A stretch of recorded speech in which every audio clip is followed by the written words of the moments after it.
Hello everyone, Elizabeth Talbot here from Jesus 101. I want to start by telling you about a sitcom, an American sitcom entitled Cheers. It ran on TV from 1982 to 1993, and it had a theme song that was very known. And the words were, sometimes you want to go where everybody knows your name. And yeah, we all want to go where somebody knows our names. And that's because we want to be known. It's a human desire to be known. Well, today we are starting a series on the Gospel of Luke. And one of the emphasis of Luke is that God knows each one of us individually, each unique individual. He knows us and he values us. And Luke has that emphasis. And as a matter of fact, let me start by reading you a verse from Luke. Luke chapter 12, verses 6 and 7.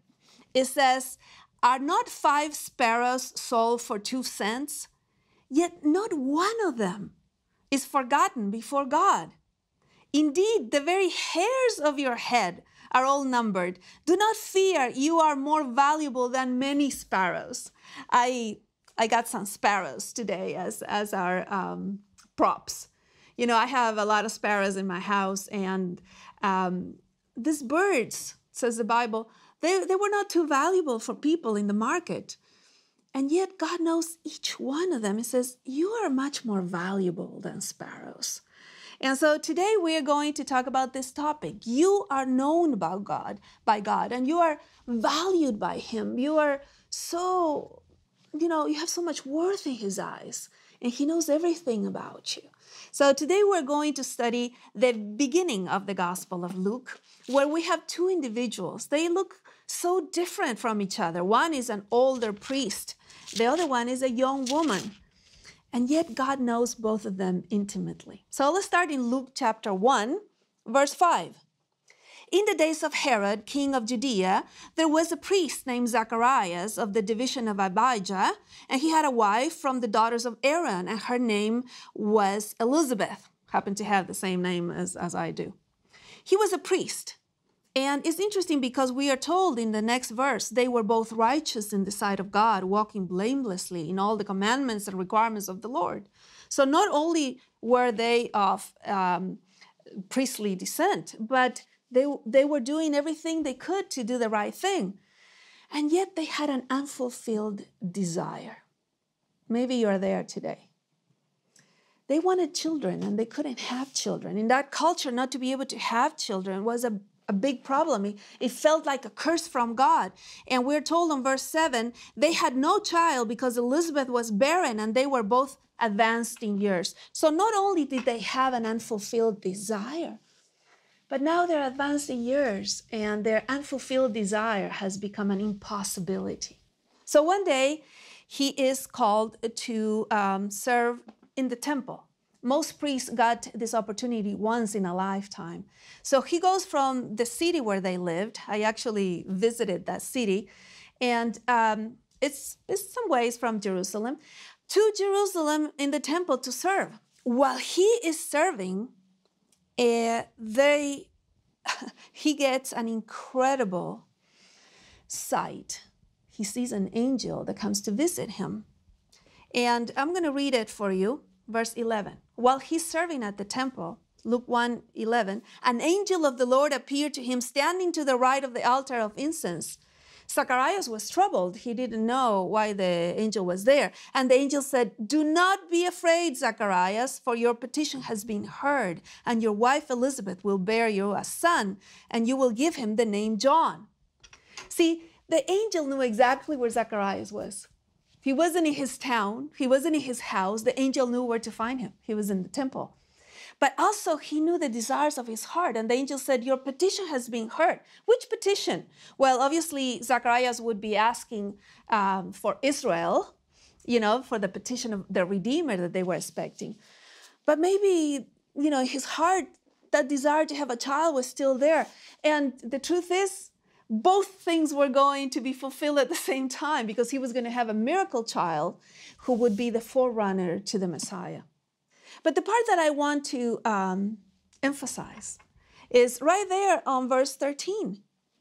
The angel said to him, "Do not be afraid, Zacharias." I love the fact that he called him by name. The angel didn't say, "Hey, you over there, what's your name?"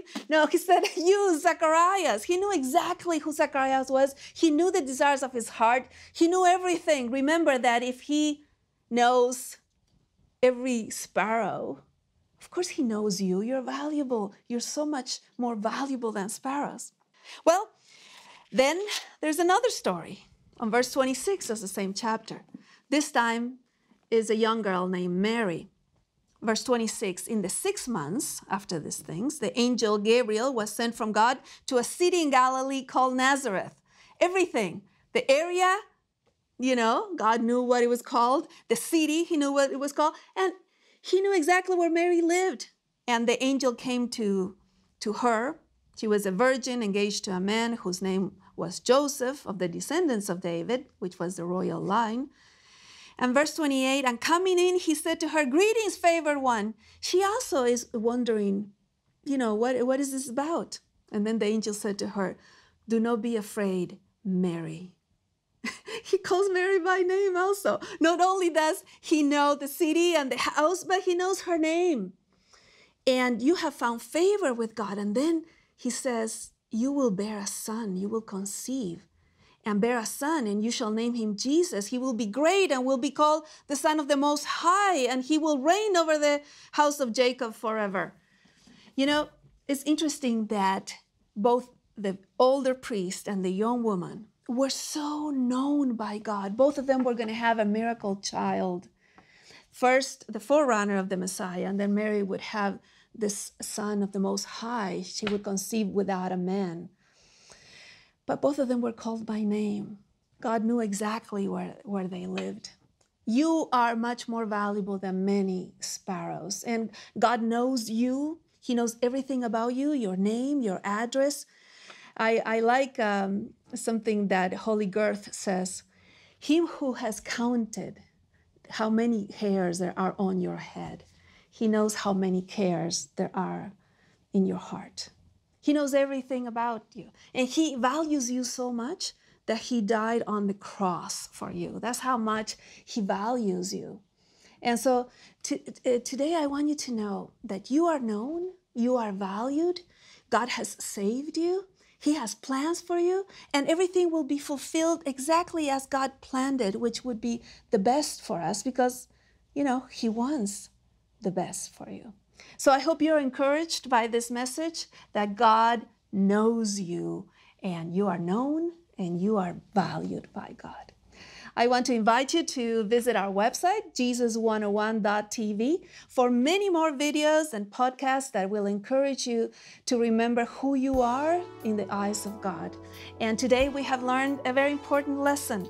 We are much more valuable than sparrows, and God knows each one of the sparrows when they fall. And he knows you, and he values you, and he wants the best for you. God bless you, and until next time, we'll see you then.